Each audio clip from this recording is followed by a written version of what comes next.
السلام علیکم ورحمۃ اللہ وبرکاتہ۔ وعلیکم السلام۔ کیسے ہو سر؟ میں ٹھیک ہوں۔ سر میں یہ جاننا چاہ رہی تھی کہ نوحہ کرنے سے میت کو تکلیف ہوتی ہے، اگر میت نے کہہ کر گئے ہو کہ میرے بعد نوحہ نہیں کرنا، پھر بھی کرے تو کیا پھر بھی میت کو تکلیف ہوگی؟ اسے میت کی کیا غلطی ہے؟ بالکل۔ نحمدہ و نصلی علی رسولہ الکریم، اما بعد۔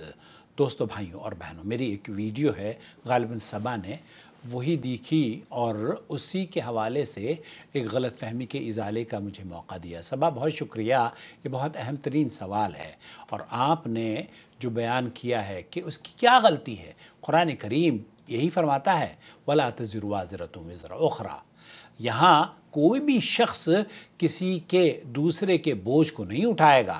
امام بخاری رحمۃ اللہ علیہ دراصل ان احادیث کی صحیح طور پر ترجمانی کس طریقے سے ہونی چاہیے جو کہ آپ نے سماعت کی ہے کہ نوحہ کرنے والے اور میت پر رونے دھونے والوں کی وجہ سے میت کو عذاب دیا جاتا ہے۔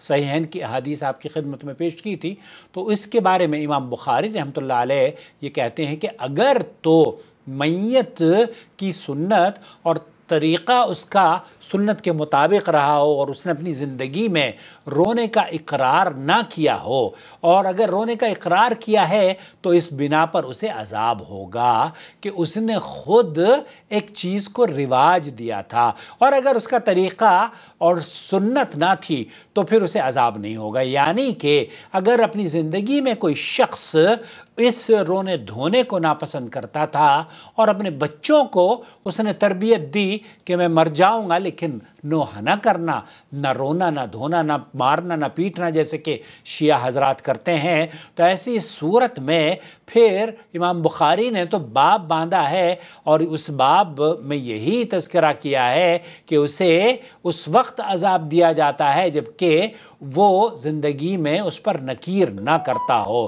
نبی کریم صلی اللہ علیہ وسلم کے فرمان کے مطابق میت کو اس کے گھر والے کے رونے کی بنا پر عذاب دیا جاتا ہے، جبکہ اس کی سنت یعنی اس کے طریقے اور عادت میں نوحہ کرنا شامل ہو۔ یہ باب باندھا ہے امام بخاری رحمۃ اللہ علیہ نے۔ حافظ رحمۃ اللہ علیہ یہ کہتے ہیں تو اس طرح یہ معنی ہوا کہ گھر والوں کے رونے سے عذاب اس وقت ہوگا جب میت ایسا کرنے پر راضی ہو۔ وہ اس طرح کی زندگی میں اس کا یہی طریقہ تھا، اور اسی لیے مصنف کا کہنا، امام بخاری رحمۃ اللہ علیہ کا بھی کہنا یہی ہے، اور اگر اس کا طریقہ نہ ہو تو یعنی جس کو اس کا شعور بھی نہ ہو تو اس کے ساتھ ایسا کریں گے، یا اس نے اپنا فرض پورا کرتے ہوئے انہیں ایسا کرنے سے منع بھی کیا تھا، تو کسی دوسرے کے فعل کی بنا پر اس شخص کا مواخذہ نہیں ہوگا۔ امام عبداللہ ابن مبارک کا کہنا ہے کہ جب وہ اپنی زندگی میں انہیں ایسا کرنے سے منع کرتا رہا اور اس کی وفات کے بعد اس کے گھر والوں نے اس میں سے کچھ کر لیا تو میت پر کوئی وبال نہیں ہوگا۔ کیوں؟ کیونکہ اس نے اپنی زندگی میں تو حق ادا کر دیا نا، اب وہ مکلف نہیں ہے۔ آپ اگر اس کے بال بچے، اللہ نہ کرے کسی کے بال بچے گمراہ اور مرتد بھی ہو جائیں تو اس پر کوئی عذاب نہیں ہے، اس پر کوئی مکلف نہیں ہے۔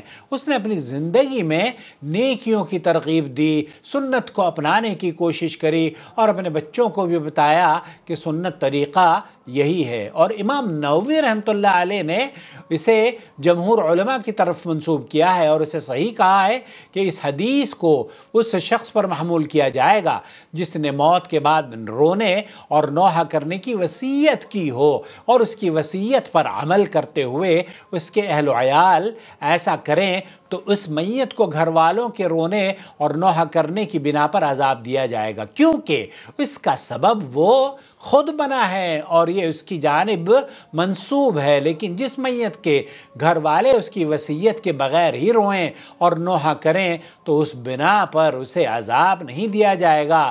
کیوں؟ کیونکہ اللہ تعالیٰ قرآن کریم میں فرماتا ہے اور کوئی بھی شخص کسی دوسرے کا بوجھ نہیں اٹھائے گا، وَلَا تَزِرُ وَازِرَةٌ وِزْرَ أُخْرَى۔ جمہور علماء کا کہنا ہے عرب کی عادت میں شامل تھا کہ وہ وصیت کرتے کہ مرنے کے بعد اس پر نوحہ کیا جائے اور رویا جائے۔ عربی شاعر نے بھی اسی طرح کے اقوال نقل کیے ہیں کہ جب میں مر جاؤں تو تم مجھ پر اس طرح نوحہ کرنا اور رونا جس کا میں اہل ہوں، اور اے معبد کی بیٹی تم مجھ پر اپنا گریباں چاک کرنا۔ تو یہ اگر کوئی اس طرح کی باتیں کر کے جاتا ہے نا کہ بہت ساری وصیتیں ہیں، مجھے وصیت یاد آئی، مولانا رضا احمد خان بریلوی نے جو وصیت کی تھی، وصیت نامہ، ان کی وصیت یہ تھی کہ میرے مرنے کے بعد ہر بدھ کو غالباً کھانا پینا میرے مزار پر لانا، اور کھیر اور باقاعدہ طور پر لال روٹی اور قورمہ زردہ بریانی لے کر آنا، اور اسے ہضم کرنے کے لیے سوڈا یا کوکا کولا بھی اس زمانے میں شاید ہوتی ہو تو سوڈا وغیرہ لے کر آنا۔ اس طرح کی باتیں اگر اب غیر شرعی باتیں کسی کو بتاتے ہیں تو یقیناً آپ کے لیے وہ مواخذہ اور سوال یا نشان ہے۔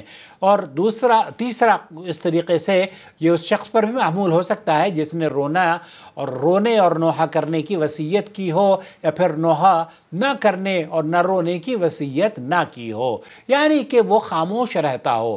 جس شخص نے ان دونوں کاموں کو ترک کرنے کی وصیت کی تو ان سے ان دونوں عملوں کی بنا پر عذاب اس لیے نہیں دیا جائے گا کہ اس میں کوئی اس کا عمل دخل نہیں ہے۔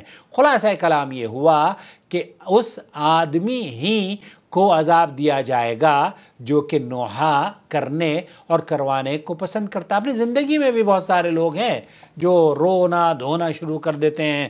ہم تو اپنے بچوں کو بھی اور آپ کو بھی یہی کہیں گے کہ دیکھیں ہم سے پہلے جتنے لوگ تھے وہ اس دنیا سے چلے گئے، ہمیں بھی اس دنیا سے جانا ہے۔ اللہ تعالیٰ ہمارا خاتمہ بخیر ہو، اور یہ جو چینل کا کام ہم کر رہے ہیں یہ ہمارے وفات کے بعد بھی جاری اور ساری رہے، اور یہ ہم سب کے لیے صدقہ جاریہ رہے۔ اس لیے آپ اور ہمارا کام یہ ہونا چاہیے کہ ہم، جیسے کہ حدیث میں آتا ہے عبداللہ ابن رواحہ رضی اللہ تعالیٰ عنہ پر بے ہوشی طاری ہوئی تو ان کی بہن نے رونا شروع کر دیا اور کہنے لگی ہائے میرے پہاڑ، اور اسی طرح اس نے کئی اور بھی صفات شمار کی، اور جب انہیں ہوش آیا تو وہ کہنے لگے تو نے جو کچھ بھی کہا تھا مجھے یہ کہا گیا، کیا تو اس طرح کا تھا؟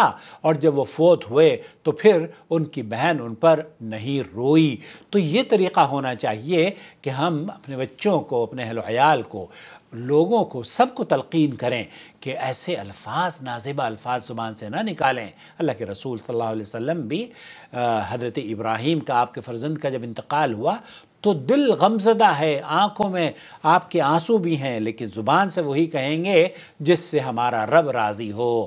اللہ تعالیٰ ہم سے راضی ہو، اور ہمارے لیے اللہ تعالیٰ اس دنیا سے جو جانا ہے وہ بھی آسان فرما دے، اور اس حالت میں جائیں کہ اللہ رب العالمین ہم سے راضی ہو، اور ہماری قبروں کو اللہ جنت کا باغ بنائے، انہیں اللہ تعالیٰ ہمارے لیے راحت کا سبب بنا دے، وہاں پر ہم راحت سے رہیں، اور جس بہتر زندگی سے اس نے اس دنیا میں ہمیں نوازا ہے اللہ تعالیٰ اس سے بہتر فضل و کرم ہمیں ہمارے مرنے کے بعد بھی ہم سے راضی رہے اور نوازتا رہے۔